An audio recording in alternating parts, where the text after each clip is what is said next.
अस्सलाम वालेकुम dear viewers, welcome to wisdom Mathsist. तो आज हमने करनी है रिव्यू एक्सरसाइज करनी है यूनिट नंबर 1 की। तो सबसे पहले हम देख लेते हैं कुछ एमसीक्यूज हैं इसमें। क्वेश्चन नंबर 1 है, the question is encircle the correct option in the following and the question number 1 is a into b plus c minus d equals to। अगर हम इसको थोड़ा सा सॉल्व कर लें तो हमारे पास है a into B plus C minus D. A को इन सबसे मल्टीप्लाई करें तो a into B plus a into C minus a into D. तो करेक्ट ऑप्शन जो है वो हमारे पास हो जाएगा A B plus A C minus A D. तो A B plus A C minus A D. तो इसमें है कि ए बी हमारे पास पॉजिटिव है, ए सी हमारे पास पॉजिटिव है और ए डी हमारे पास नेगेटिव है। तो option B is the correct. Next है A power R into A power minus S divided by A power S is. अब पहले हम इसको थोड़ा सा सॉल्व कर लेते हैं। तो A power R into A power minus S divided by A power S. अब अगर बेस सेम हो तो हमने पावर्स को कंबाइन करना है। तो पहले हम क्या करेंगे, जो एस वाली पावर्स है उसमें कंबाइन करना है, क्योंकि हमने देखना है कि हमें सोल्यूशन किस तरह का चाहिए। यहाँ पे हमारे पास सिर्फ एक ही ए है, इसमें भी सिमिलर, इसमें भी और इसमें भी। हम पहले इसको थोड़ा सा सॉल्व कर लेते हैं। तो देखते हैं ए की पावर आर, और अगर हम इसको दोनों ए डिवाइड हो रहे हैं तो इसकी पावर्स जो है वो कंबाइन हो जाएंगी। ए की पावर माइनस एस, ए की पावर माइनस एस और माइनस एस ए की पावर माइनस टू एस हो जाएगा। अगर नेगेटिव है इसको हम पॉजिटिव करें तो ए की पावर आर ओवर ए की पावर टू एस हो जाएगा। तो option D is the right one.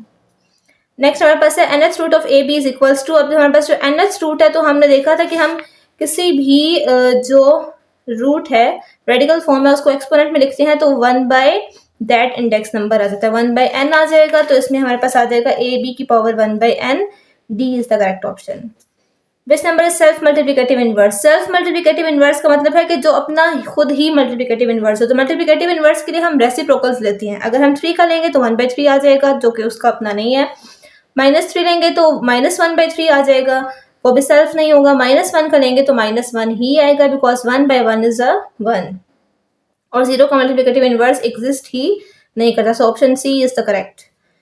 If a is greater than 0 then square root a is। अगर हमारे पास a greater than 0 हो तो जितने भी square roots a होंगे उसमें से कुछ रैशनल भी हो सकते हैं। जैसे कि अगर 64 है तो वो 8 जा 64 8 का स्क्वायर रूट होता है, तो हमारे पास वो रैशनल होगा। इसके अलावा अगर हम 12 का लें तो वो इरेशनल होगा। तो ऑल द स्क्वायर रूट्स जो इसमें आएंगे a greater than 0 पे, तो हमारे पास होगा real number.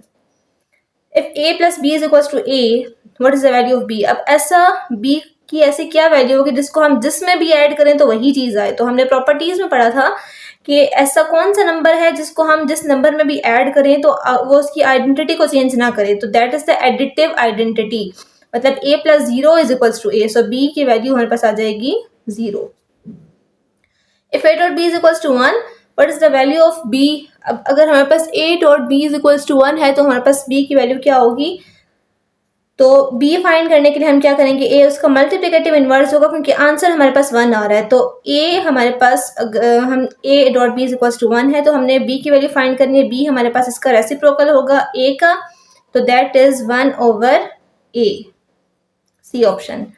According to reflexive property में हमने पढ़ा था कि a is equals to a, यानी कि कोई भी रियल नंबर अपने इक्वल होता है। तो हमारे पास y स्क्वायर माइनस 17 के ही इक्वल होगा। Okay, next one is if a dot b is equals to a, what is the value of b। अब अगर a डॉट b हमारे पास a के इक्वल है तो b की वैल्यू क्या होगी। मतलब a को हम किस नंबर से मल्टीप्लाई करें तो आखिर में आंसर a ही आए। मतलब एक ऐसा नंबर जिसको जिससे भी मल्टीप्लाई करें तो उसकी आइडेंटिटी को चेंज ना करे। तो इट मीन्स ये मल्टीप्लिकेटिव आइडेंटिटी है and that is 1, so option B। If a dot b is equals to 1, what is b called। अगर हमारे पास a dot b 1 के इक्वल है तो b को हम क्या कहेंगे।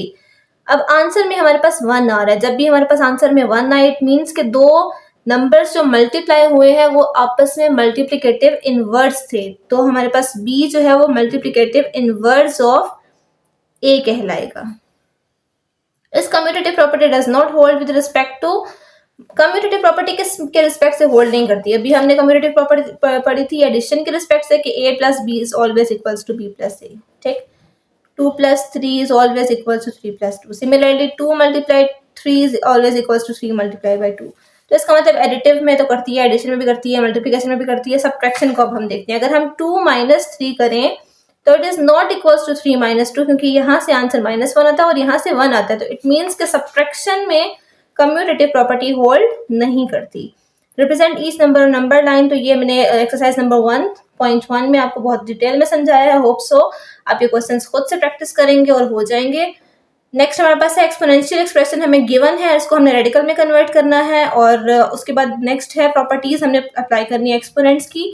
तो आपको मैं एज एन असाइनमेंट ये दे रही हूँ कि जो लास्ट हमने वीडियोस में अच्छे से पढ़ा था, नंबर लाइन के बारे में पढ़ा था, प्रॉपर्टीज़ के बारे में पढ़ा था, एक्सपोनेंशियल रेडिकल एक्सप्रेशंस के बारे में पढ़ा था, प्रॉपर्टीज़ ऑफ एक्सपोनेंट्स के बारे में पढ़ा था, तो आप उन सब लेक्चर्स को बहुत अच्छे से सुने और ख़ुद से प्रैक्टिस करने की कोशिश करें, क्योंकि आपको पता है कि आपके पेपर्स जो हैं वो SLOs बेस्ड होंगे, और SLOs बेस्ड में आपका फर्स्ट टारगेट अपना कॉन्सेप्ट होना चाहिए। आपने अपना कॉन्सेप्ट बहुत ही ज़्यादा अच्छे तरीके से क्लियर करना है, ताकि उस कॉन्सेप्ट के अकॉर्डिंग जैसा भी क्वेश्चन आ जाए आप उसको सॉल्व कर सकें।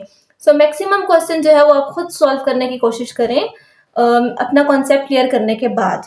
तो होप सो कि मैं आपको कॉन्सेप्ट अच्छे से क्लियर करने में कामयाब हो रही हूँ, और इंशाल्लाह आप मजीद क्वेश्चंस कर लेंगे। तो क्वेश्चन नंबर 5 को हम देख लेते हैं। क्वेश्चन नंबर 5 है determine whether each statement is true और फॉल्स। अब इसमें हमने बताना है कि ये ट्रू है या फॉल्स है। तो इसको समझने से पहले हम थोड़ा सा ये दोबारा से देख लेते हैं। इसमें हमारे पास था कि नेचुरल, हमने बताया था कि all the natural numbers are whole numbers, all the whole numbers are integers, all the integers are irrational numbers, and all the rational and irrational numbers are real numbers. तो अगर इसको हम इन्वर्स में देखें तो सारे के सारे रैशनल नंबर इंटीजर्स नहीं हो सकते, क्योंकि वो सेट उसके अंदर आ रहा है। तो मतलब जो सेट अंदर आ रहा है वो बाहर वाले के अंदर होगा। मतलब जैसे नेचुरल नंबर होल नंबर होंगे, लेकिन होल नंबर नेचुरल नंबर नहीं होंगे। तो इसी कॉन्सेप्ट को आपने माइंड में रख के इस क्वेश्चन को सॉल्व करना है। जैसे फर्स्ट है every rational number is an integer. तो क्या हर रैशनल नंबर इंटीजर होगा? No, false. Every real number is an irrational. अब हर रियल नंबर इररेशनल है? नहीं, क्योंकि हर इररेशनल नंबर रियल हो सकता है, रियल इररेशनल नहीं हो सकता, क्योंकि ये भी सभी नंबर्स रियल नंबर्स है। तो हमारे पास ये भी हो जाएगा false. Every irrational number is a real number. Yes, हर तरह का इररेशनल नंबर रियल नंबर के सेट में आ रहा है, तो ये ट्रू होगा। अब यहाँ पे हमारे पास है every integer is a rational number. तो एवरी इंटीजर, हर तरह का इंटीजर जो है वो रैशनल नंबर होता है। इंटीजर रैशनल नंबर के सेट के अंदर आ रहा है, तो ये हमारे पास ट्रू होगा। नेक्स्ट है every real number is either rational number और इररेशनल नंबर। यानी कि हर तरह का जो रियल नंबर होता है, जितने भी रियल नंबर्स हैं, या तो वो रैशनल नंबर होगा या फिर वो इररेशनल नंबर होगा। तो दैट वन इज ट्रू। जज़ाकल्लाह। तो हमारा क्लास 9th का यूनिट नंबर 1 कंप्लीट हो गया है, और यूनिट कंप्लीट होने पे मैंने आपके लिए एक छोटा सा क्विज़ बनाया है। आपने इन सारे लेक्चर्स को बहुत ही ज़्यादा अच्छे से सुनना है, समझना है, खूब सारी प्रैक्टिस करनी है। इसके अलावा भी डिफरेंट क्वेश्चंस आप ढूंढें, उनकी प्रैक्टिस करें, और उसके बाद उस क्विज़ को जो है वो ज़रूर ज़रूर अटैम्प्ट करें। और इंशाल्लाह अगर आपने उस क्विज़ को अच्छे से अटैम्प्ट कर लिया तो आपका फर्स्ट चैप्टर जो है वो बहुत अच्छे से प्रिपेयर हो जाएगा। So thank you so much. Jazakallah.